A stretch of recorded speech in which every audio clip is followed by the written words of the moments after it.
Detective Maxine Parker had seen her fair share of gruesome crime scenes in her years on the force, but this one took the cake.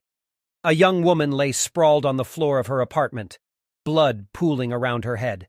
Maxine scanned the room for clues, her trained eyes taking in every detail. The victim, Samantha Green, was a well-known socialite with a reputation for wild parties and a string of wealthy suitors. Maxine had a hunch that this murder was not a random act of violence. As she combed through the apartment, she found several empty bottles of expensive champagne and a half-eaten cake on the counter. It looked like Samantha had been celebrating before she was killed. Maxine's partner, Detective Tom Rodriguez, arrived on the scene a few minutes later. He was a rookie, but Maxine had taken him under her wing and was teaching him the ropes. She briefed him on what she had found so far, and they began to search the apartment more thoroughly. In the victim's bedroom, they found a drawer full of love letters from various men, all vying for her attention.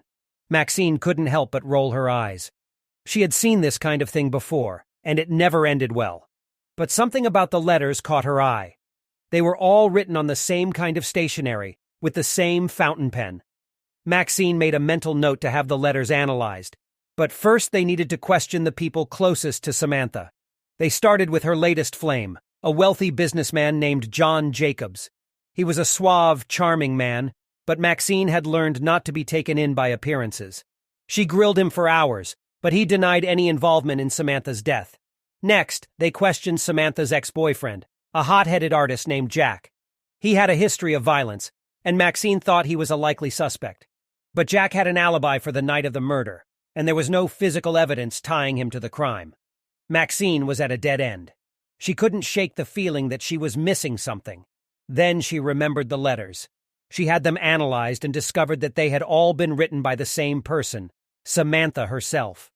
Maxine realized that Samantha had been leading all these men on, using them for their money and attention. She had gotten in over her head and someone had snapped. Maxine and Tom went back to John Jacobs and confronted him with their nay.